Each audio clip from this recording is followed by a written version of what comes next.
Honorable Prime Minister. आदरणीय सभापति जी, पूरा विश्व अनेक चुनौतियों से जूझ रहा है। शायद ही किसी ने सोचा होगा कि मानव जात को ऐसे कठिन दौर से गुजरना पड़ेगा। ऐसी चुनौतियों के बीच इस दशक के प्रारंभ में ही हमारे आदरणीय राष्ट्रपति जी ने जो संयुक्त सदन में अपना उद्बोधन दिया, वो अपने आप में इस चुनौतियों भरे विश्व में एक नई आशा जगाने वाला, नया उमंग पैदा करने वाला और नया आत्मविश्वास पैदा करने वाला राष्ट्रपति जी का उद्बोधन रहा। आत्मनिर्भर भारत की राह दिखाने वाला और इस दशक के लिए एक मार्ग प्रशस्त करने वाला राष्ट्रपति जी का उद्बोधन रहा।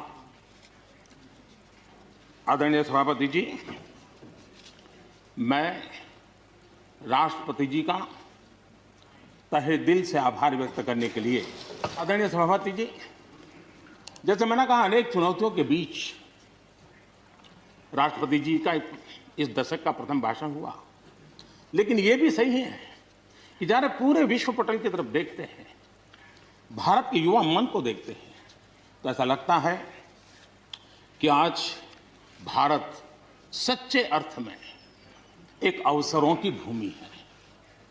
अनेक अवसर हमारा इंतजार कर रहे हैं और इसलिए जो देश युवा हो, जो देश उत्साह से भरा हुआ हो, जो देश अनेक सपनों को लेकर के संकल्प के साथ सिद्धि को प्राप्त करने के लिए प्रयासरत हो, वो देश इन अवसरों को कभी जाने नहीं दे सकता।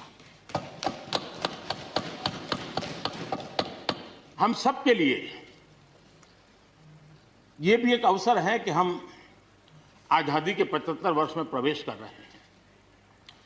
ये अपने आप में एक प्रेरक अवसर है।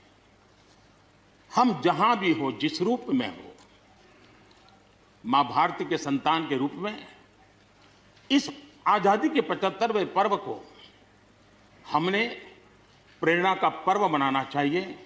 देश को आने वाले वर्षों के लिए तैयार करने के लिए कुछ न कुछ कर गुजरने का होना चाहिए और 2047 में देश जब आजादी की शताब्दी मनाए, तब हम देश को कहां तक ले जाएंगे, इन सपनों को बार बार हमने लेते रहना चाहिए। आज पूरे विश्व की नजर भारत पर है। भारत से अपेक्षाएं भी हैं और लोगों में एक विश्वास भी है कि अगर भारत ये कर लेगा, दुनिया की बहुतेक समस्याओं का समाधान वहीं से हो जाएगा। ये विश्वास आज दुनिया में भारत के लिए पड़ा है। आदरणीय सभापति जी, जब मैं अवसरों की चर्चा कर रहा हूं, तब महाकवि मैथिली शरण गुप्त जी की कविता को मैं उद्घोषित करना चाहूंगा। गुप्त जी ने कहा था, अवसर तेरे लिए खड़ा है, अवसर तेरे लिए खड़ा है, फिर भी तू चुपचाप पड़ा है। अवसर तेरे लिए खड़ा है, फिर भी तू चुपचाप पड़ा है। तेरा कर्म क्षेत्र बड़ा है, तेरा कर्म क्षेत्र बड़ा है, पल पल है अनमोल, पल पल है अनमोल। अरे भारत उठ, अरे भारत उठ, आंखें खोल। ये मैथिली शरण गुप्त जी ने कहा था। लेकिन मैं सोच रहा था, इस कालखंड में 21वीं सदी के आरंभ में अगर उनको लिखना होता तो क्या लिखते? मैं कल्पना करता था कि वो लिखते, अवसर तेरे लिए खड़ा है, अवसर तेरे लिए खड़ा है, तू आत्मविश्वास से भरा पड़ा है, तू आत्मविश्वास से भरा पड़ा है। हर बाधा हर बंदिश को तोड़, हर बाधा, हर बंदिश को तोड़। अरे भारत, अरे भारत, आत्मनिर्भरता के पथ पर दौड़, आत्मनिर्भरता के पथ पर दौड़।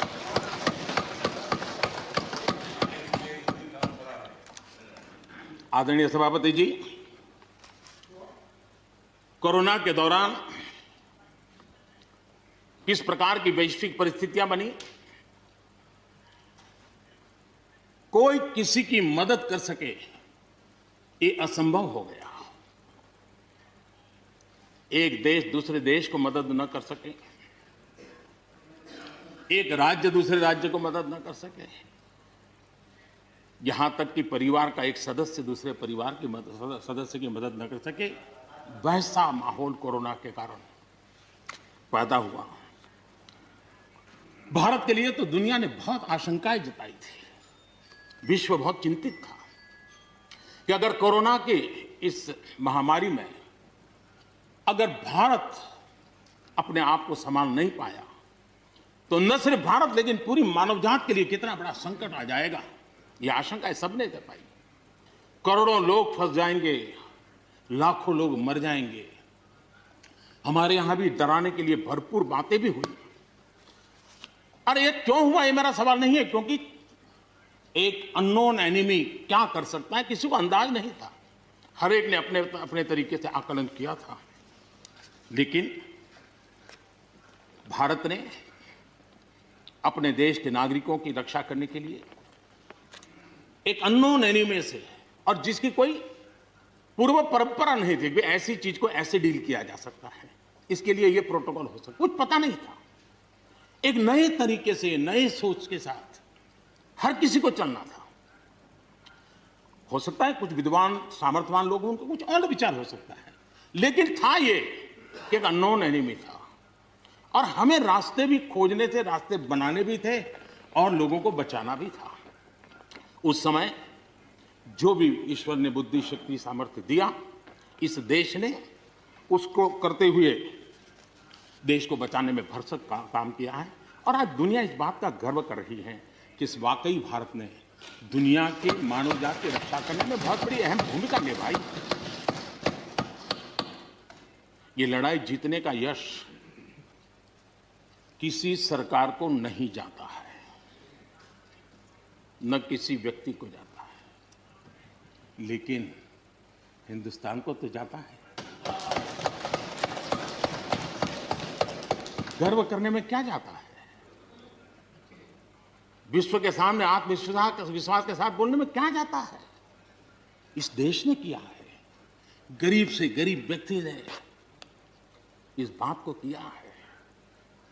उन समय सोशल मीडिया में देखा होगा, फुटपाथ पर एक छोटी झोपड़ी लगा करके बैठी हुई एक बूढ़ी मां, वो भी घर के बाप की झोपड़ी के बाहर दिया जला करके भारत के शुभ के लिए कामना कर, हम उसकी मजाक उड़ा रहे हैं, उस भावनाओं का मखौल उड़ा रहे हैं। समय है, जिसने कभी स्कूल का दरवाजा नहीं देखा था, उसके मन में भी देश के लिए जो भी दिया जला करके भी देश की सेवा कर सकता हूं तो करूं, इस भाव से किया था। और उसने देश में एक सामूहिक शक्ति का जागरण किया था, अपनी शक्ति का, सामर्थ्य का परिचय करवाया था। लेकिन उसकी भी मजाक उड़ाने में मजा आ रहा है। विरोध करने के लिए कितने मुद्दे हैं जी,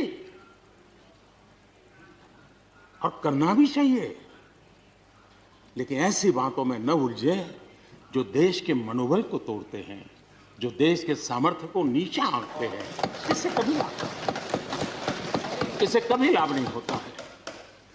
हमारे कोरोना वॉरियर्स, हमारे फ्रंटलाइन वर्कर्स, आप कल्पना कर सकते हैं जी, जब चारों तरफ भाई कहीं किसी से कोरोना आ जाएगा तो ऐसे समय ड्यूटी करना, अपनी जिम्मेवारियों को निभाना, ये छोटी चीजें नहीं है।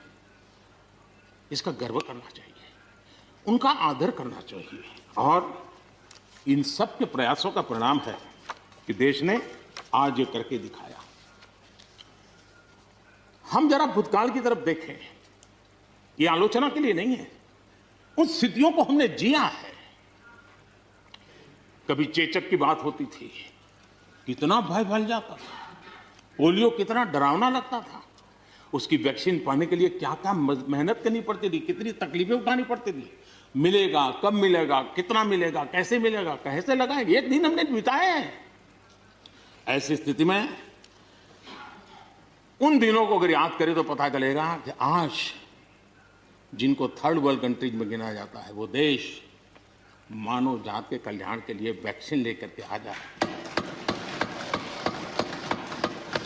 इतने कम समय में मिशन मोड में हमारे वैज्ञानिक भी जुटे रहे। ये मानव जात के इतिहास में भारत के योगदान एक गौरवपूर्ण गाथा है। इसका हम गौरव करें और उसी में से एक नए आत्मविश्वास की प्रेरणा भी जगती है।